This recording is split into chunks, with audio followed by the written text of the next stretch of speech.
물이 나오는 것과 불이 나오는 것을 두 가지로 보여주셨는데 이 두 가지가 다 똑같은 하나라는 사실이에요. 하나님 앞에서 나오는 하나님의 영이다 이런 얘기예요.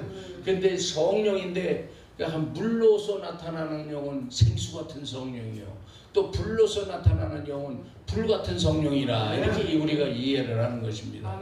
그래서 성령님이 임하실 때 생수같이 임하시고 또는 불같이 임하시는 거예요. 그래서 오순절 마가의 다락방에 불같이 성령이 임하시니까 다 성령을 받고 하나님의 능력으로 채워졌어요.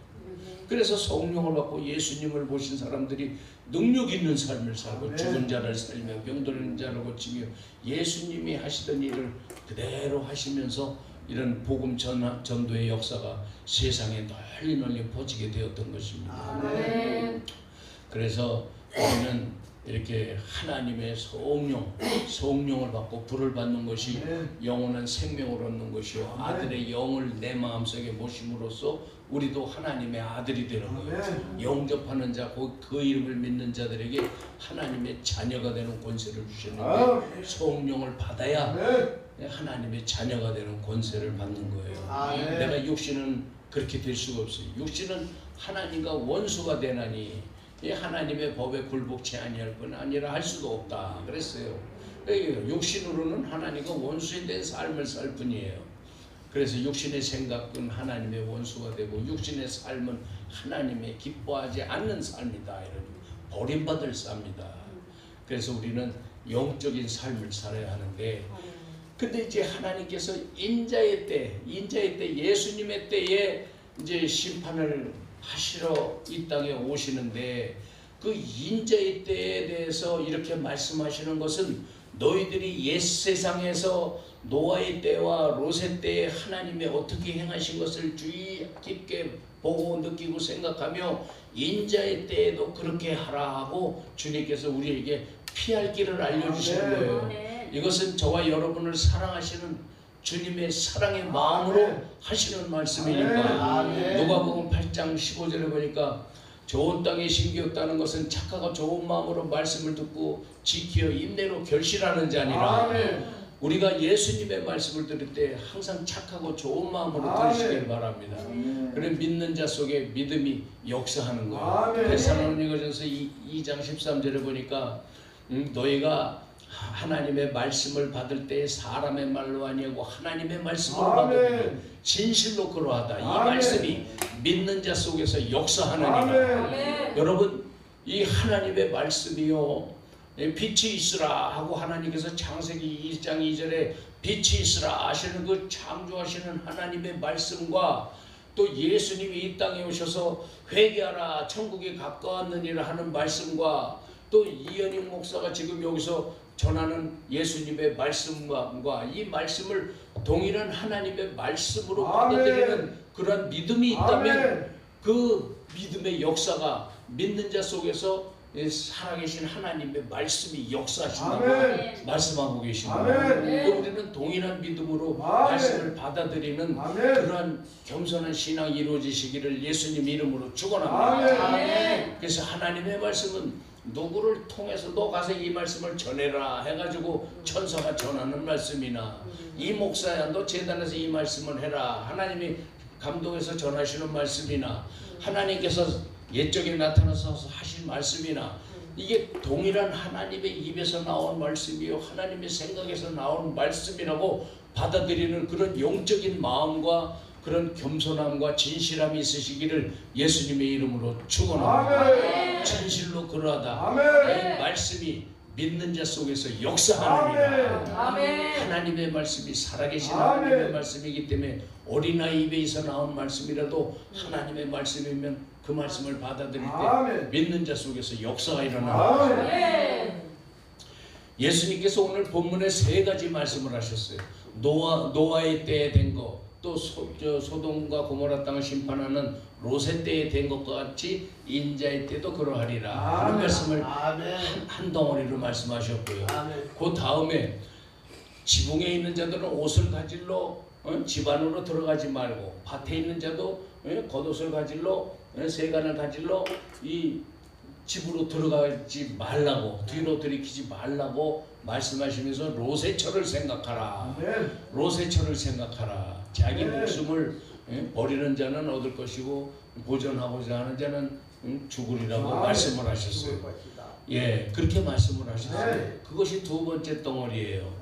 그리고 마지막 세 번째 덩어리는 두 사람이 한 자리에 누워 있는데 한 사람은 데려감을 당하고 한 사람은 버려둠을 당할 것이다. 또 한 사람이 밭을 갈고 있는데 한 사람은 데려감을 당하고 한 사람은 버려둠을 당할 것이다. 이렇게 세 덩어리로 말씀을 하셨어요. 오늘 본문이 이렇게 세 가지로 말씀을 하시는데, 첫 번째 노아의 때와 롯의 때 어떻게 했느냐. 노아의 때는 사람들이 먹고 마시고 시집가고 장가가고 물건을 사고 팔고 이러면서 지냈어요. 그랬는데 불현듯 하늘에서 홍수가 나서 저희들을 다 멸망을 시켰다 그랬어요. 그리고 롯의 때도 사람들이 먹고 마시고 심고 거두고 사고 팔고 시집가고 장가가며 그렇게 지낼 때 하늘에서 불과 유황이 비오듯 쏟아져서 저희들을 다 소멸하였느니라. 다 죽여버렸어요. 그래도 그 사람들은 몰랐다. 그 말씀을 하시는 이유가 뭘까요? 그때 소돔 때 고모라 때 사람들은 다 죽었어. 노아 때도 다 죽었고 소돔 때도 다 죽었어요. 죽는 사람들은 어떻게 죽었을까요? 심판을 당해도 이게 심판을 당하는 건지도 모르고 이게 처음에 비가 오나 아이 비가 많이 오네 이렇게 하다가 자기가 죽는 줄도 모르고 죽음에까지 이어져서 심판을 당해서 멸망을 당해 죽었다는 이야기입니다. 그리고 소돔과 고모라 땅 때도 어느 날 느닷없이 비같이 불과 유황이 하늘에서 쏟아져서 그냥 죽어버렸어요. 중요한 것은 인자의 때도 그러하리라 하신 것처럼 이제 주님의 심판날이 다가오고 심판날까지도 사람들은 노아의 때와 마찬가지로 먹고 마시고 사고 팔고 심고 거두고 시집가고 장가가고 세상 일에 열심을 내고 세상 일에 열심히 살고 있다는 거예요. 그러니까 세상 사람들을 바라다 보면 하나님의 심판의 때와 그 심판의 징후를 알 수 있을까요? 없을까요? 없어요. 우리가 세상에다가 마음을 두고 살고 세상에다가 우리의 시선을 고정하고 살면 하나님의 심판의 때를 알 수 있어요? 없어요? 알 수 없어요. 죽기까지 멸망당하기까지 그 사람들은 몰랐어요. 그렇게 된다는 거예요. 그러니까 우리가 예수님 오시는 날까지 그렇게 살면 안 된다는 것을 주님께서 경고로 보여주시는 것입니다. 그러나 노아와 롯은 어땠습니까? 노아는 하나님의 음성을 들었다. 하나님의 음성을 들었어요. 너는 방주를 이렇게 만들어라. 그러니까 방주를 만들고 피난처를 만들고 너는 거기로 들어가라. 그리고 홍수가 나기 직전에 이 창세기 7장 1절에 노아에게 하나님께서 너와 네 아내와 네 세 아들과 네 며느리들은 다 방주로 들어가고 내가 내게 보내주시는 모든 동물들과 다 함께 방주로 들어가라. 오늘날 내가 내 앞에서 너희의 의로움을 내가 보았습니다. 이렇게 말씀하고 계세요. 하나님이 뭘 보셨다고요? 의로움을 보셨다. 의로움이라는 것이 바로 믿음을 말하는 것입니다. 창세기 15장 6절에 보니까 아브라함이 여호와를 믿으니 이를 그의 의로 여기셨다. 이렇게 말씀하셨어요. 믿음을 의로 여기신 하나님께서 의로움이라는 것은 그의 믿음을 보셨다. 마지막 날에 하나님이 보시는 관점이 뭐냐면은 바로 믿음을 보셨다는 거예요. 노아의 믿음을 보셨다. 그러면 롯의 때는 하나님이 어떻게 심판을 하셨는가 하면요. 물론 롯은 창세기 19장에 보면 롯이 의인이라고 그랬습니다. 롯도 의인이에요. 의인이라는 것은 믿음을 가지고 하나님을 섬기는 사람을 의인이라고 그러는데 롯이 의인인데 하나님께서 창세기 19장에 보니까 여호와께서 아브라함을 생각하사 롯을 심판하는 불벼락이 또 떨어지는 그 심판의 와중에서 그를 건져내셨으며 그랬어요. 하나님이 누구를 생각하셨다? 아브라함을 생각하셔서 롯을 구원해내셨다.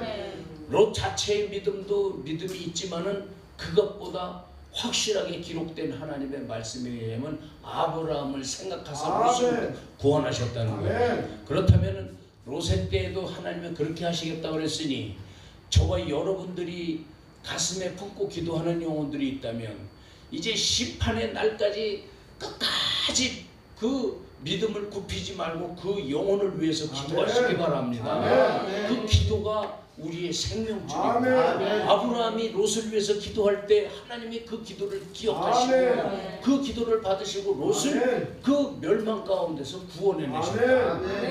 그래서 롯의 때에 된 것 같이 인자의 때, 예수님의 때도 그러하리라 이렇게 말씀을 하고 계십니다. 물 좀 떠다 주세요. 전에도 물을 안 주시더니. 그래서 이 롯의 때도 그렇게 하셨다.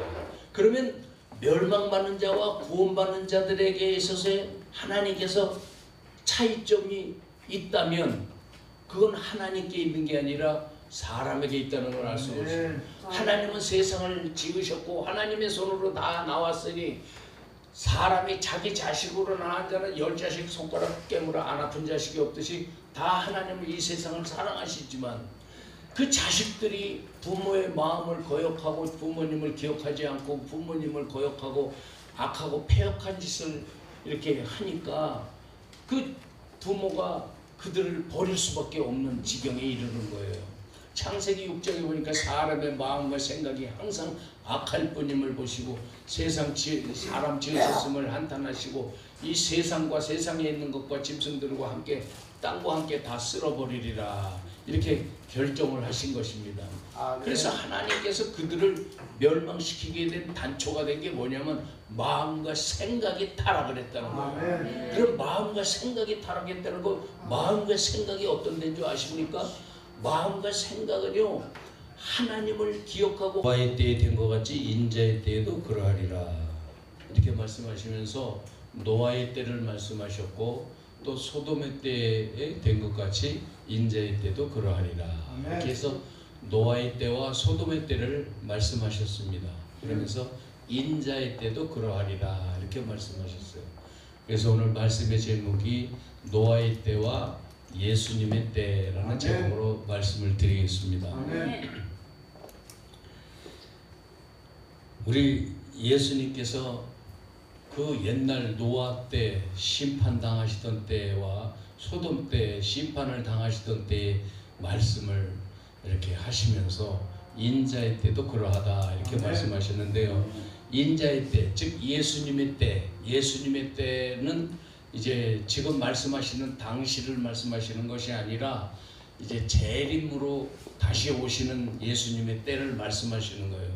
초림 예수님의 때는 예수님이 이 땅에 오셔서 마구간에서 태어나셔서 공생의 3년 그리고 십자가에 달려 돌아가시고 부활 승천하신 때까지 예수님께서 하시는 일, 그리고 예수님의 보혈의 공로로 성령님을 우리에게 보내주셔서 지금까지 하시고 계시는 일, 이것이 전부 구원에 관한 일입니다. 그래서 구원과 이 열매 맺는 일이에요.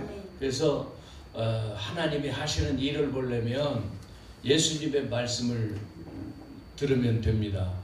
요한복음 15장 1절에 내가 포도나무요 내 아버지는 농부시라 그랬어요. 예수님이 포도나무고 우리 하나님 아버지는 농부시라 이렇게 말씀을 하셨습니다. 그렇기 때문에 우리는 누구의 시각으로 하나님의 말씀을 보고 느끼고 깨달아야 되는가 하면 농부이신 하나님의 마음과 하나님의 심정을 가지고 듣고 깨달으시기를 예수님 이름으로 축원합니다. 농부가 심는 때가 있어요. 심는 때가 어느 때냐면 예수님을 이 땅에 보내시는 때가 이제 심는 때예요. 예수님께서 이 땅에 오셔서 두루 다니시면서 가난하고 병들고 소외된 자, 그리고 안진뱅이 귀머거리 소경의 눈을 여시고 죽은 자를 살리시면서 가난한 자에게 복음을 전파하신 일이 이제 하나님의 나라를 위해서 씨를 가지고 심는 일을 하시는 때였습니다. 그래서 우리 예수님은 내가 심판을 하러 온 것이 아니라 나는 구원을 하러 왔다 이렇게 말씀을 하셨고, 누가복음에도 인자에 온 것은 잃어버린 자를 찾아 구원하려 함이니라. 이렇게 예수님이 이 땅에 오신 목적을 말씀하셨어요. 근데 예수님께서 누가복음 12장 49절에 내가 불을 땅에 던지러 왔느니 이 불이 이미 붙었으면 내가 더 무엇을 원하리요. 나는 받을 세례가 있으니 그 이르기까지 나의 답답함이 어떠하겠느냐. 이렇게 말씀하시면서 내가 세상에 화평을 주러 온 줄로 아느냐. 화평을 주러 온 것이 아니라 검을 주러 왔노라. 또 다른 성경에는 화평을 주러 온 것이 아니라 불화하게 하려 함이니라. 이렇게 말씀을 하셨어요. 그러면서 한 집에 다섯이 있어 셋이 둘과 둘이 셋과 불화하리니, 아버지가 아들과 또 아들이 아버지와 불화하고 또 어미와 딸이 딸과 어머니가 불화하고 또 며느리와 시어머니와 며느리가 시어머니와 불화하리라. 이렇게 말씀을 하셨어요. 예수님이 불을 땅에 던지러 오셨다고 말씀하셨고, 또 세례 요한은 마태복음 3장 11절에 내 뒤에 오시는 이는 나보다 능력이 많으시니 그는 성령과 불로 너희에게 세례를 주실 것이요 손에 키를 들고 타작마당을 정하게 하사 알곡은 모아 곡간에 들이고 쭉정이는 꺼지지 않는 불에 태우시리라. 이렇게 말씀을 하고 계셨어요. 그 예수님이 오신 것은 불과 성령으로 세례를 베푸는 것이에요. 그리고 예수님께서 아까 누가복음 12장 49절 말씀대로 불을 땅에 던지러 왔다. 이렇게 말씀을 하고 계십니다.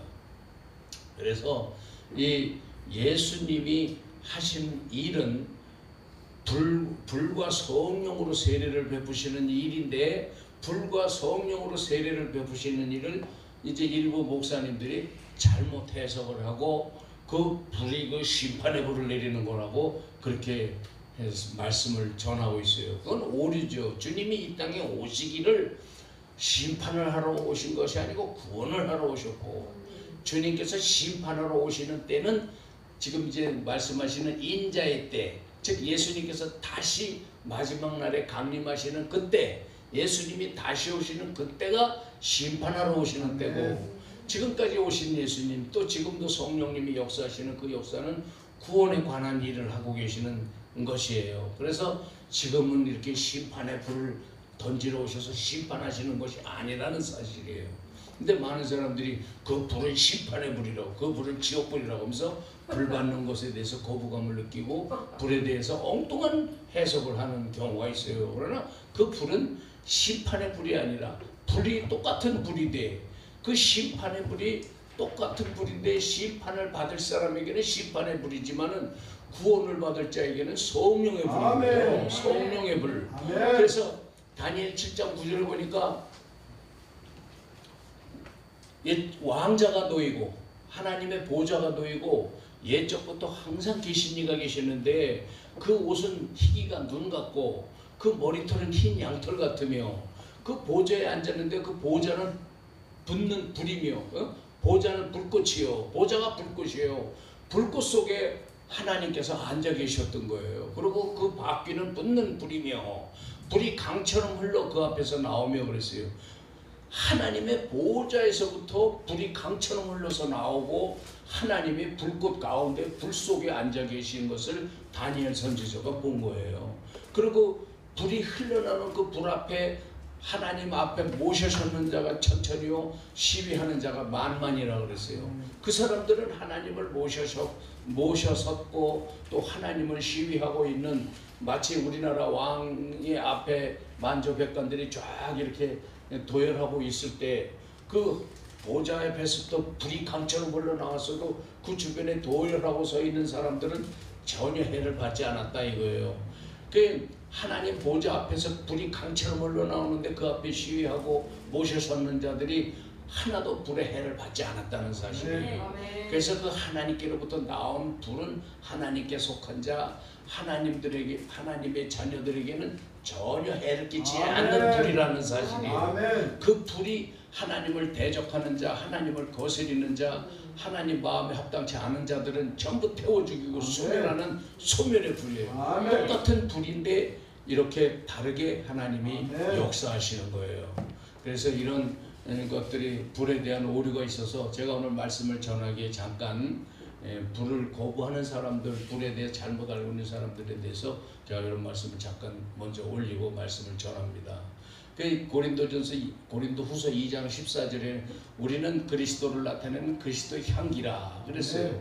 그래서 생명에 이르는 자들에게는 생명에 이르는 생명의 향기요, 사망에 이르는 자에게는 사망으로 쫓아가는 사망의 향기라 이렇게 말씀을 하고 계세요. 똑같은 그리스도 예수님을 나타내는 향기인데 생명에 이르는 자에게는 생명의 향기, 사망에 이르는 자에게는 사망의 향기로 나타나는 거예요. 똑같은 그 향기가 이렇게 각자의 믿음에 따라서 다르게 역사가 나타난다는 걸 알 수가 있어요. 이 성령의 불도 마찬가지예요. 히브리서 12장 49절에 하나님은 소멸하는 불이심이라. 그래서 하나님을 가까이 하면 다 타 죽고 하나님의 말씀을 거역하면 하늘에서 불이 내려와서 다 소멸해 죽지만은 하나님의 말씀을 순종하고 하나님의 부르심을 입은 모세는 하나님과 대면을 해도 하나님께 타 죽지 않았어요. 하나님의 불로서 계명을 그 앞에서 새겨주시고 하나님의 돌판에 새겨주시는데도 모세는 불의 해를 받지 않았다는 사실이에요. 이 불은 그렇게 하나님께 속한 자들에게 해를 끼치는 것이 아니에요. 그 하나님께로부터 나온 불이 사도행전 2장 1절 2절에 보면은 하늘에서 불이 임하셔가지고요, 각 사람 위에 머물러 있다가 불의 혀처럼 갈라지는 것이 저희들이 보여. 각 사람에게 임하니까 그 사람들이 방언을 말하며 성령으로 충만해졌더라. 그래서 이 불이 성령님이에요. 하나님 보좌에서부터 나온 그것이 불만 있는 게 아니에요. 이 요한계시록 22장 1절에 보니까 사도 요한이 뭘 봤냐면 하나님의 보좌 및 어린 양의 보좌로부터 물이 강처럼 흘러나오는 걸 보았어요. 생명수의 강이 흘러나오는 것을 보았어요. 그래서 길 가운데로 흐르는 것을 보았어요. 이 다니엘은 불이 강처럼 흘러나오는 것을 보았고 또 사도 요한은 물이 강처럼 흘러나오는 것을 보았는데 그 강이 생명수의 강이라고 했어요. 그러나 예수님께서 요한복음 7장 38절에 누구든지 목마르거든 내게로 와서 내게 마시라. 나를 내 이 물을 먹는 자는 영원히 목마르지 아니하리라. 이렇게 말씀을 하시는데 이 말씀을 하신 것은 그를 나를 믿는 자는 그 배에서 생수의 강이 흘러나리라. 이렇게 말씀하셨어요. 이 말씀을 하시면 예수님을 믿는 자들이 받을 성령을 가리켜 말씀하신 것이라 이렇게 말씀하셨습니다. 그러니까 이 예수님을 믿는 자들은 그 배에서 생수의 강이 흘러나르라고 그랬는데 그 생수의 강이 바로 성령을 말씀하신 거라고 이야기하고 있습니다. 그래서 하나님의 보좌로부터 나오는 생명수의 강이 곧 성령이에요. 그 생명수의 강물을 먹는 자마다 성령을 받고 성령의 충만을 받고 영원한 생명으로 나와요. 그래서 생명수인 거예요. 성령 안에 영원한 생명이, 영원한 예수님의 생명이 있기 때문에 성령을 받는 자들은 아들의 영을 받고 아들의 생명을 이어받아서 영원한 삶을 살게 되고 아들로서 살게 되는 거예요. 그 생명수를 마시는 자가 영원한 생명을 얻는 것처럼 하나님 앞에는 하나님을 만날 수 있는 가장 거룩하고 영적인 장소가 바로 이 저와 여러분의 마음과 생각이에요. 우리 육신이 하나님을 만나는 게 아니라 하나님은 영이시기 때문에 영이신 하나님을 만나고 하나님과 대화하고 하나님을 영접할 수 있는 장소가 바로 저와 여러분의 마음과 생각입니다. 그래서 히브리서 10장 16절에 그날에 내가 내 법을 저희들의 마음과 저희들의 생각에 기록하리라. 우리 하나님의 법을 우리의 마음과 생각에 기록하시리라고 그랬어요.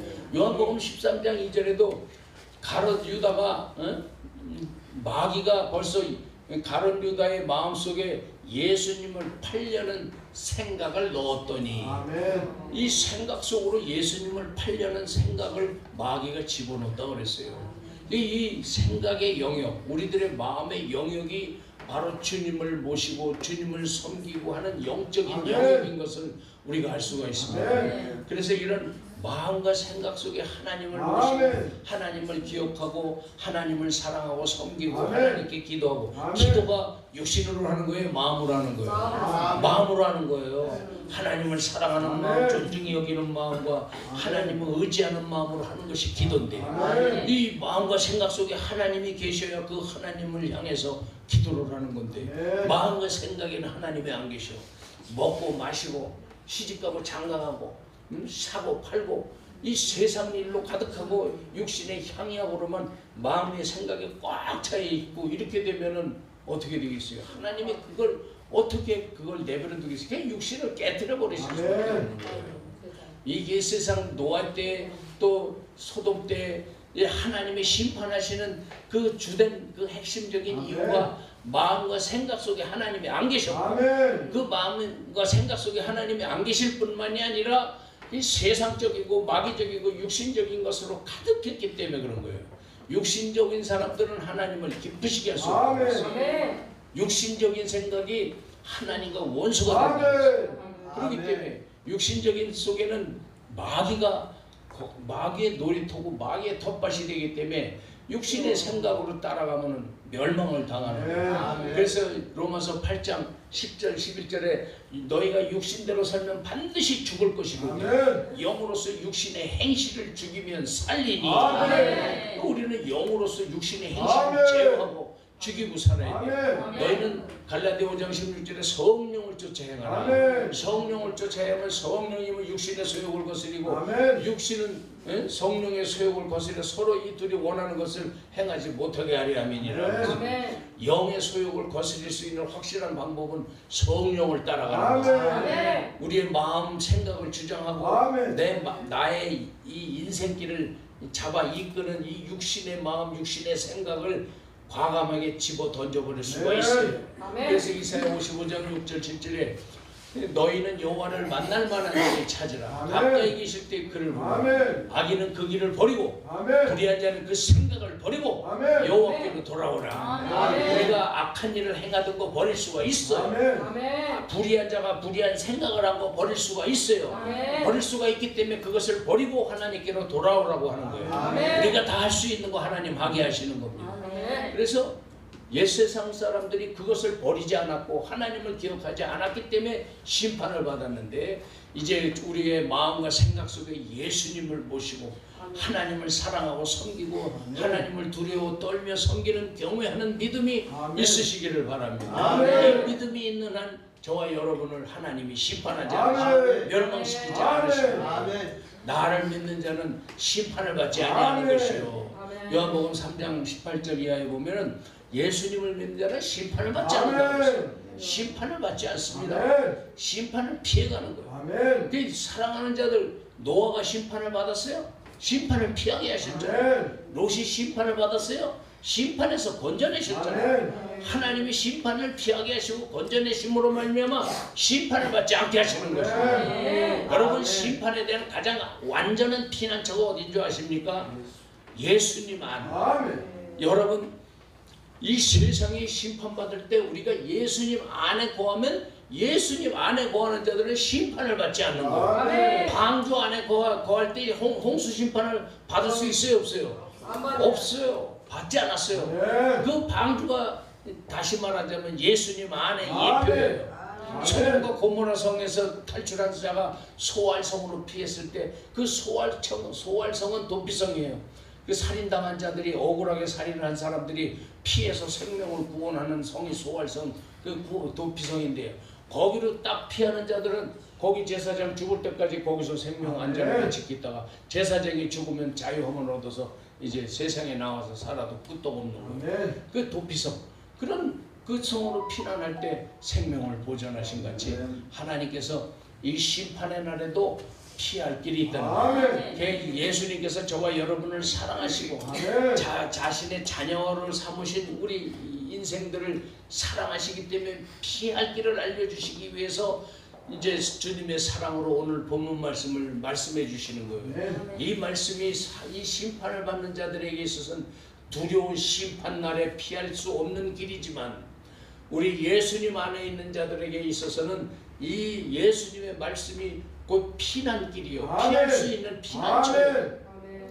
노아의 방주와 같이 소알 성과 같이 이 안전한 하나님의 구원의 영역에 있는 말씀이다 이겁니다. 그래서 이 말씀을 오늘 가슴에 새기고 이 말씀을 하시는 주님의 마음과 주님의 사랑을 깨달아 아시기를 예수님의 이름으로 축원합니다. 하나님이 여러분을 사랑하시기 때문에 여러분이 심판받는 거 원치 않으시기 때문에 이 말씀을 하시는 거예요. 그래서 이 심판날에 노아를 방주로 피난시키셨고 이 롯을 소알성으로 피난시킨 것처럼 이제 인자의 때에도 주님께서 피하라고 주님께서 말씀을 선포해 주셨어요.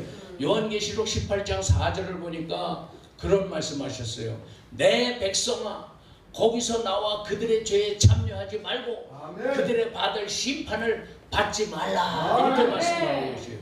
하나님은 사랑이시라 자기 자녀들이 이렇게 심판받는 자들과 함께 어울리고 심판받는 자리에 함께 있기를 원치 않으시는 거예요. 그래서 내 백성아 거기서 나와 그들의 죄에 참여하지 말고 그들의 받을 심판에 함께 받지 말라 이렇게 말씀하고 계시는 거예요. 이 말씀이 계시록 말씀으로 선포가 되어졌은즉 이제 이미 하나님의 피할 길이 지금 여러분에게 피하라는 말씀이 떨어진 거예요. 이제 여러분 내 백성아 거기서 나와 그들의 죄에 참여하지 말고 즉 죄악을 짓는 무리들 이 하나님을 대적하는 이 무리들에게 섞여서 그들과 같이 동거동록하고 그렇게 살지 말아라.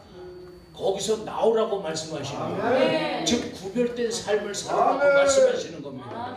옛날에 나시린들이 머리를 깎거나 술을 마시면은 그 나시린의 구별된 삶이 무너져 버려서 그냥 그 서원이 없어져 버리고 이렇게 그냥 도로 망하는 것처럼 이렇게 하나님의 구별된 택하심을 받고 구별된 사랑을 받고 이 구별된 그 구원을 받은 저와 여러분들이 구별된 삶을 사시기를 바랍니다. 우리들이 이 세상에 살고 세상 사람들과 섞여 살지만 우리들의 삶과 마음과 생각이 확실하게 세상 사람들과 구별되시기를 바랍니다. 세상 사람들의 정치 논리에 같이 섞여 들어가지 말고 하나님께 우리의 마음과 우리의 생각이 하나님께 있어야 되고 항상 예수님 안에 있어야 되고 우리들의 목표가 예수님이 되시기를 예수님 이름으로 축원합니다. 그래서 내 백성아 거기서 나오라고 이미 말씀을 하셨어요. 롯을 거기서 구원해내신 같이 또 노아를 방주로 피난시키신 것 같이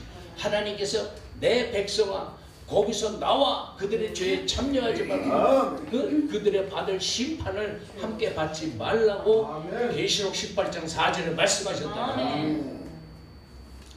그래서 주님께서는 노아의 때 된 것 같이 인자의 때도 그러하래요. 그 노아의 때, 인자의 때 구원받은 자가 몇 명이에요?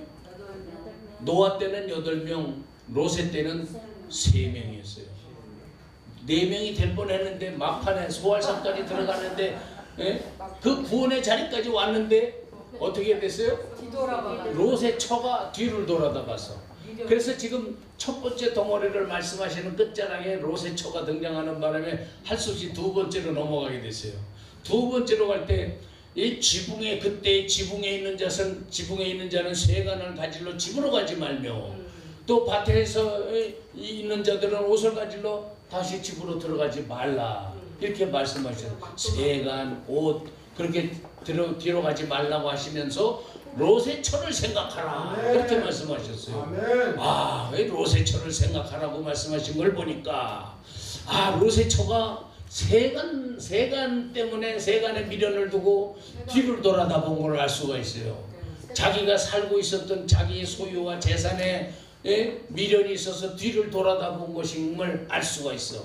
왜? 예수님의 말씀에 비춰보니까 그 말씀하시고 롯의 처를 생각하라 그 말씀을 하시고 그 뒤에 하신 말씀이 자기 목숨을 잃는 자는 얻을 것이요 자기 목숨을 보존코자 하는 자는 이제 잃어버리리라 이렇게 말씀을 하셨으니 또 롯의 처가 이제 자기의 그 생명의 가치가 그 두고 온 물질과 세간살이에 있음을 알 수가 있어요.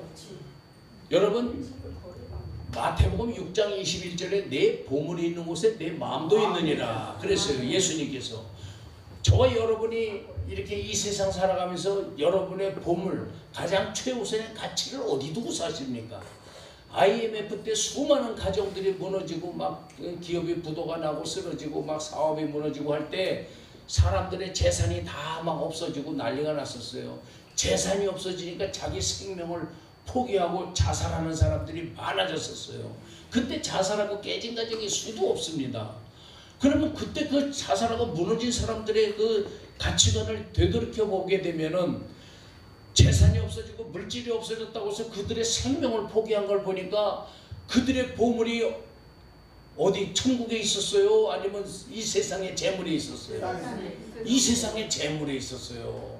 이 세상에 재물이 있었던 사람들이 이 세상 망하고 이 세상에 어려움 닥치니까 다 우수수 다 망해버렸더라.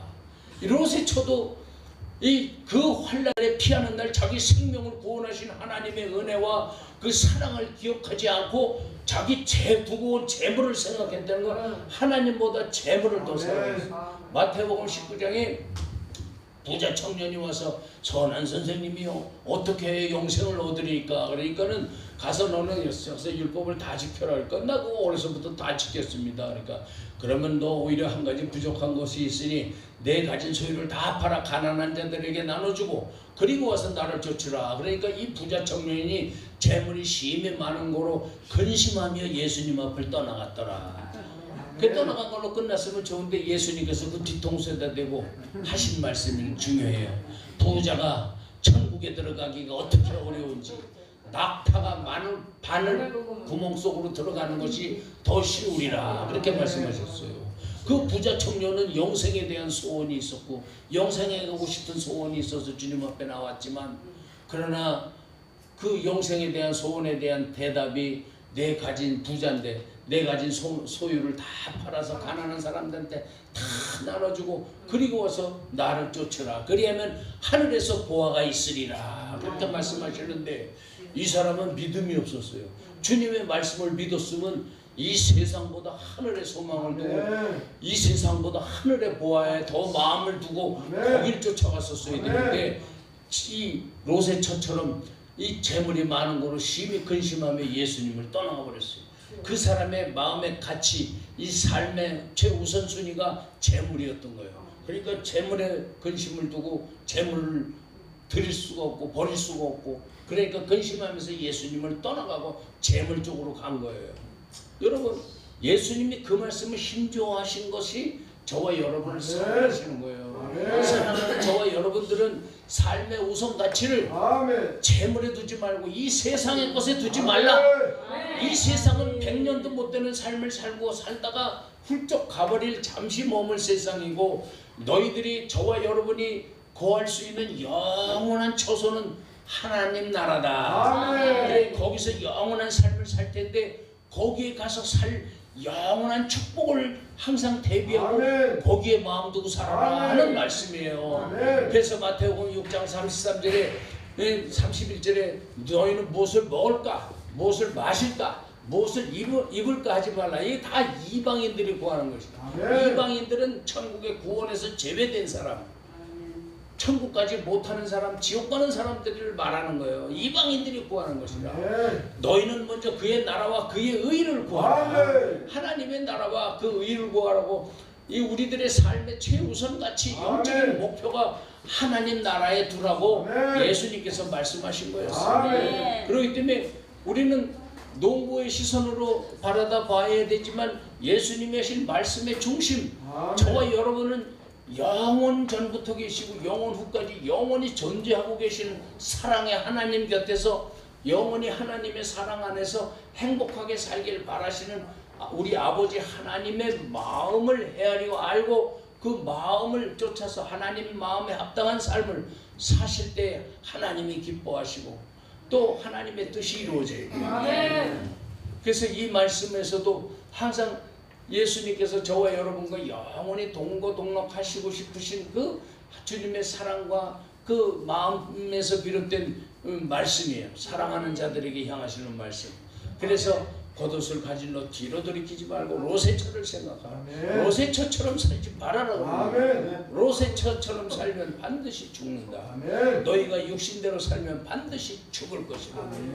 영으로서 육신의 행실을 죽이면 살리니. 이 로마서 8장 말씀을 기억하시기 바랍니다. 그래서 우리는 영을 쫓아가야 돼요. 성령을 쫓아가. 그래서 너희는 성령의 인도를 따라서 성령을 쫓아 행하라. 너희가 성령을 쫓아 살면 반드시 성령으로 행할지니. 그래서 우리는 말하는 것도 성령으로, 기도하는 것도 성령으로, 찬양을 하는 것도 성령으로. 그렇게 해서 찬양하고 이렇게 예배드릴 때 신령과 진정으로 예배드릴 수가 있는 거예요. 성령님이 안 계신 예배, 이거는 육신의 예배. 육신의 예배, 성령님이 안 계신 육신의 입술과 육신의 마음 갖고 찬양하고 기도하는 게 결코 하나님께 영광이 되지 않고 하나님 기뻐 받으시질 않는 거예요. 성령 충만해서 하나님이 성령 안에서는 기쁨과 성령으로 충만해지는 거예요. 사도행전 13장 52절에 제자들이 핍박받고 도망갈 때 그 핍박을 당하면서 쫓겨가면서도 제자들은 기쁨과 성령으로 충만하니라 그랬어요. 이렇게 기쁨과 성령은 같이 가는 겁니다. 항상 성령 충만하면 그 안에 기쁨이 있어요. 하늘에 화평이 있어요. 평안이 있어요.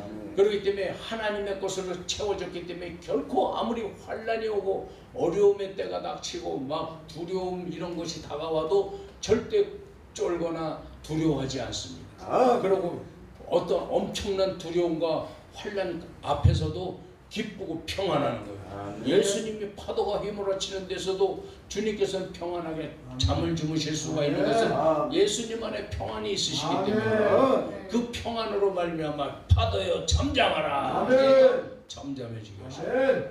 그래서 우리 하나님은 이와 같이 사랑으로 이렇게 주님의 마음 속에서 행하시는 말씀하시는 그 주님의 마음을 헤아려 아시기를 예수님의 이름으로 축원합니다. 뒤로 돌이키지 말라고 말씀하시고 육신의 마음을 갖지 말라. 마가복음 10장 29절에 보니까 나와 있는 복음을 위하여 부모나 집이나 형제나 자매나 아비나 자식이나 전토를 벌인 자는 집이나 형제나 자매나 아비나 어비나 자식을 100배나 받되 핍박을 겸하여 받고 내세의 영생을 받지 못할 자가 없느니라. 예수님께서는 이 육신의 것들을 다 초월하기를 원하시는 거예요. 그렇다고 다 쓰레기통에 갖다 버리라는 말은 아니니까 그 삶의 최우선 가치를, 마음의 사랑의 최우선 가치를 하나님께 먼저 들어야 돼요. 하나님을 사랑해야 이웃을 사랑할 수 있게 되는 거예요. 이웃을 사랑하고 내가 구원을 받아야 이제 영혼들을, 이웃들을, 가족들을 구원할 수가 있기 때문에 그런 것입니다. 그래서 우리가 그러한 것을 말씀을 기억하시기를 바랍니다. 두 번째 덩어리 말씀까지 제가 말씀드렸고 마지막 남은 게 세 번째 덩어리의 말씀인데, 세 번째 덩어리가 이게 제일 중요하다고 할 수가 있어요. 두 사람이 한 자리에 누워 있는데 한 사람은 데려감을 당하고 한 사람은 버려둠을 당할 것이라 그랬어요. 그리고 또 한 사람이 두 사람이 밭을 갈고 있는데 한 사람은 데려감을 당하고 한 사람은 버려둠을 당할 것이라 이렇게 말씀하고 있습니다. 여러분 생각 좀 해보세요. 누군 데려가고 누군 안 데려가고 이거 좀 불공평하지 않아요?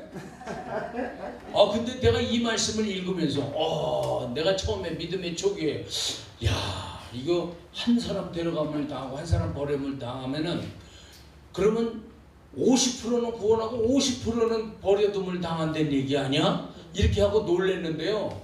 주님의 말씀을 들어보니까 누가복음 18장 8절에 그러나 인자가 올 때 세상에서 믿음을 보겠느냐. 이 말씀을 보니까 노아의 때에 몇 사람 구원받았어요? 8명. 그리고 나머지 사람, 이 세상 지구에 속한 모든 사람은 어떻게 됐어요? 싸그리 다 죽었어요. 겨우 8사람 살았어요. 그럼 소돔성에서 이 살아난 사람이 누구 살았어요? 롯과 두 딸, 3사람만 살았어. 그 몇만 명이 한꺼번에 다 죽어버렸어. 구원받는 자가 많다는 얘기, 적다는 얘기. 그러고 보니까 한 사람은 데려감을 당하고 한 사람 버려둠을 당할 것이라. 이게 50%는 구원받고 50%는 버려둠을 당할 것이라 이 말씀이 아니에요. 그렇게 확률론적으로 따지니까 하나님 말씀이 안 맞아. 구원받는 자가 적어. 그러니까 이 말씀은 뭐냐?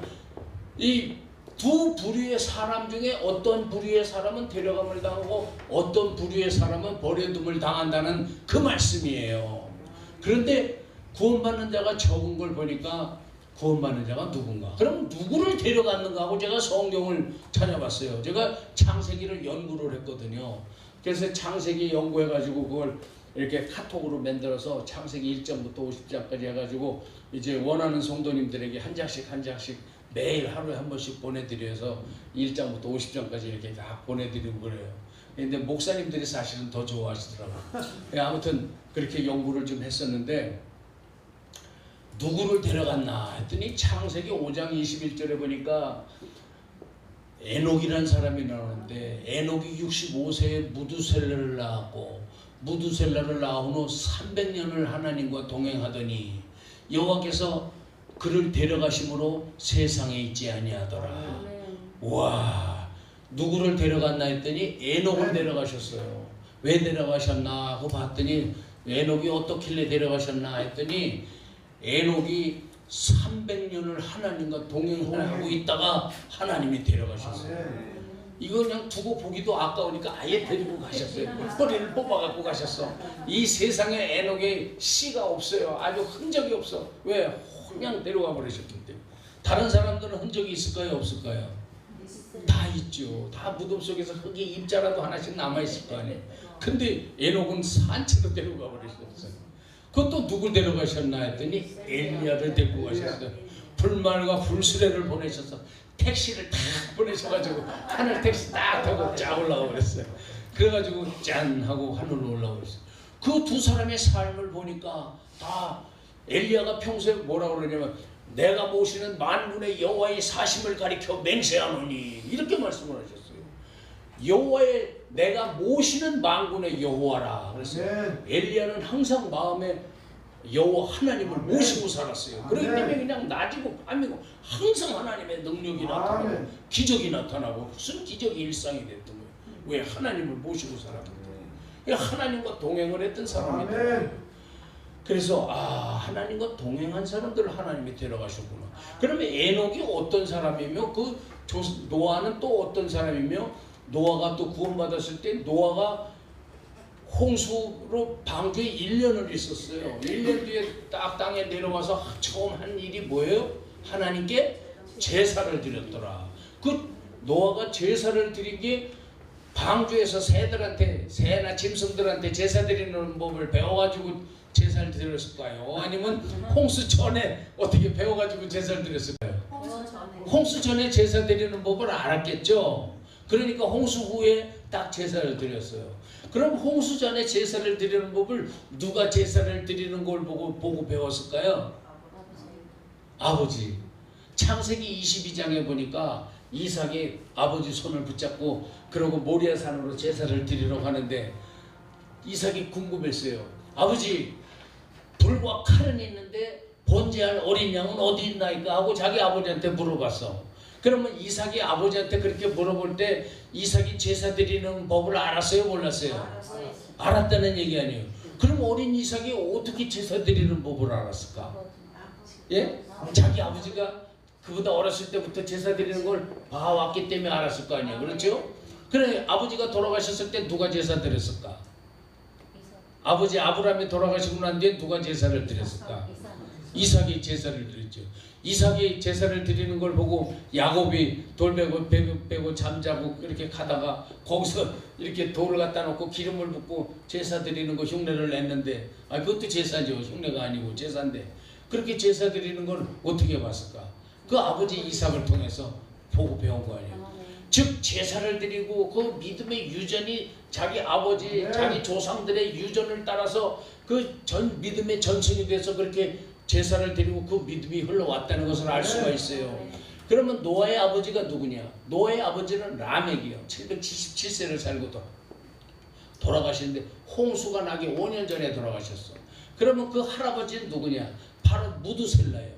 인류의 최장 기간을 살았던 사람, 무려 969세를 살았어. 969세를 사는 그 장수한 사람 그 무드셀라가 자기 할아버지요. 노아의 할아버지예요. 그 노아의 그 위에 할아버지의 아버지, 정조 할아버지는 누구냐? 바로 에녹이에요. 에녹이 300년을 하나님과 동행하는 사람. 에녹이 300년을 동행하던 그 믿음을 가지고 하나님을 사랑하는 믿음을 가지고 자식을 사랑했고, 자식에게 너도 하나님을 이렇게 아빠처럼 섬겨라, 이렇게 믿음을 가르쳐 주었으니까 무드셀라가 하나님을 섬겼어요. 하나님 왜 이렇게 장수하게 하셨는가 말씀을 찾아보니까 잠언 10장 27절에 보니까 여호와를 경외하는 자는 장수하느니라. 할렐루야. 무드셀라가 인류의 가장 오랜 그렇게 장수한 사람이었는데 하나님 왜 그렇게 장수하게 하셨는가 생각을 해보니까 딱 말씀을 통해서 깨달아진 거예요. 여호와를 경외한 사람이었어요. 여호와를 경외했기 때문에 하나님이 장수하게 하셨어요. 이야, 그러니 그 300년을 동행한 에녹을 아버지로 두고 아버지의 믿음을 바라보고 자란 사람이, 자기가 65세에 에녹을 낳았는데, 에녹을 낳고 아버지 365세 때는 무드셀라가 300살이라는 거예요. 무드셀라 300살 때 자기 아버지가 365세인데 365세 때 하나님이 데려가신 거예요. 그래서 300살이면 적지 않은 나이인데 그 평생 동안을 무드셀라가 하나님을 섬기고 그 에녹의 믿음을 본받았을 거 아니에요. 그래요, 안 그래요? 다 자식은 아버지가 하는 거 보고 배우게 돼 있어요. 그래서 무드셀라가 하나님을 그렇게 경외하고 사랑했기 때문에 하나님이 장수하게 하는 걸 알았어요. 그러면 에녹의 아버지는 누구냐? 에녹의 아버지를 보니까 야렛이라는 사람이에요. 야렛이 162세에 에녹을 낳고 그 사람이 인류의 두 번째로 오래 산 사람인데 962세를 살았어. 969세를 살은 사람보다 6살 덜 살았어요. 그러니 그 사람도 막강한 사람 아니에요. 이 야렛이라는 사람이 그렇게 오래 산 걸 보니까 야렛도 하나님을 경외하는 사람이었구나 하는 걸 알 수가 있어요. 왜? 그가 장수했기 때문에. 그런데 그 아버지의 믿음을 따라 에녹이 믿음을 가지고 하나님을 기쁘시게 했죠. 그러니까 야렛이 그렇게 충만한 삶을 살면서 자기 아들을 그렇게 가르쳤더니 그 아들 에녹이 그렇게 하나님을 사랑하고 섬기다가 300년을 동행하고 갔더니 무드셀라가, 그 아들 무드셀라가 또 하나님을 사랑하고 섬기다가 그게 라멕으로 해서 이렇게 올라갔어요. 그래서 노아가 600세 되던 해에 홍수를 하나님이 심판을 했는데요. 노아 600세 되던 해에 그 할아버지 무드셀라가 돌아가셨어요. 600세 되던 해 홍수가 나던 해에 돌아가셨다는 건 홍수 심판을 받아서 물로 죽었다는 거예요? 아니면 자연이 자기의 목숨대로 평안히 살다가 죽었다는 거예요? 자연사 평안히 살다가 죽은 거예요. 다시 얘기해서 노아에게 믿음을 베풀어준 믿음의 조상들, 야렛, 에녹, 무드셀라, 라멕, 이 모든 믿음의 사람들이 다 하나도 심판을 받지 않고 다 홍수전에 돌아가셨어요. 편안히 살다 돌아가셨고, 그리고 노아가 500세 된 후에 셈과 함과 야벳을 낳았는데 정확하게 502살에 셈을 낳는데요. 이 셈의 나이가 그 노아 600세 되던 해에 셈의 나이가 98세. 아브라함이 100세의 아들을 낳고서 힘들어했는데 이 사람은 셈의 나이가 홍수 때 98세예요. 98세 됐을 때 홍수가 났더라.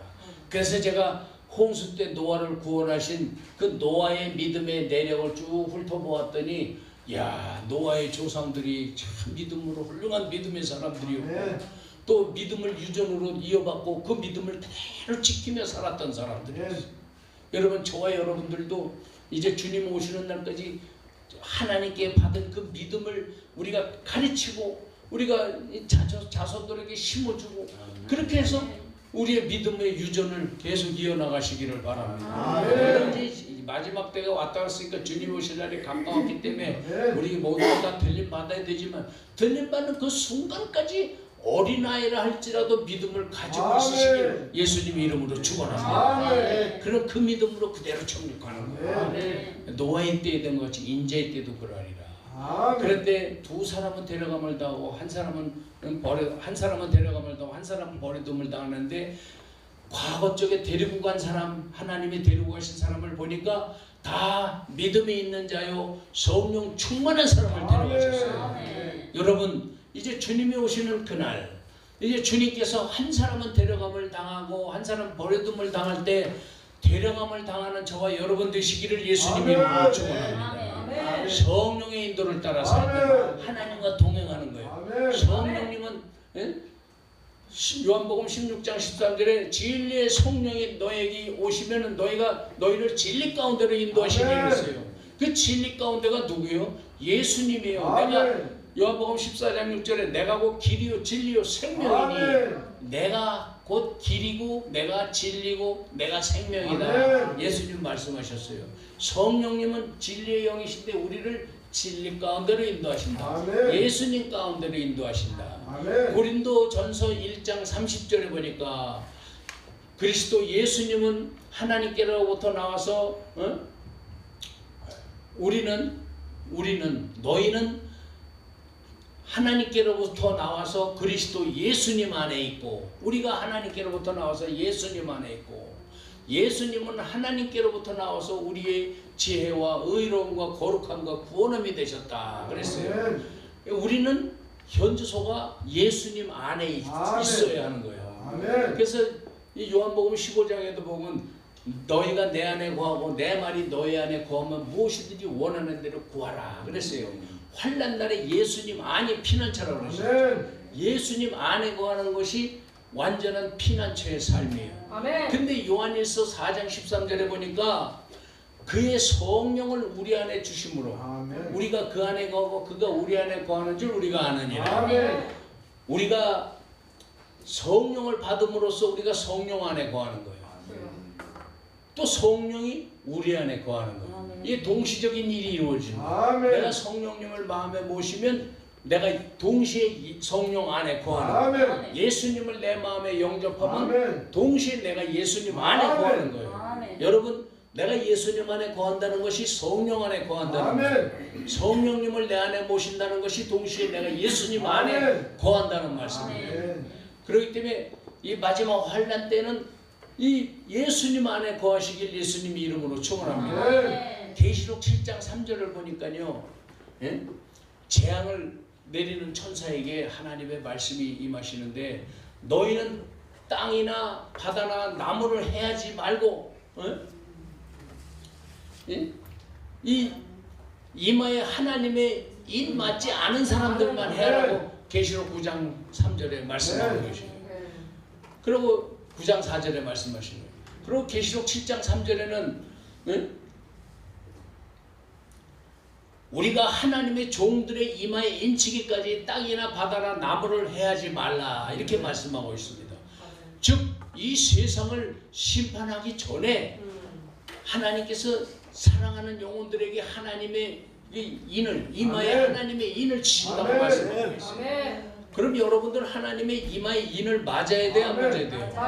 맞아야 심판을 안 받는 거예요. 근데 고린도후서 1장 22절에 보니까 하나님이 우리에게 인치시고 마음에 그 보증으로 성령을 주셨느니라. 즉 성령을 받은 것이 하나님의 인을 받는 거예요. 그래서 여러분 마지막 때에 피할 길 이것이 성령입니다. 성령을 받으면 하나님의 인도를 받게 돼요.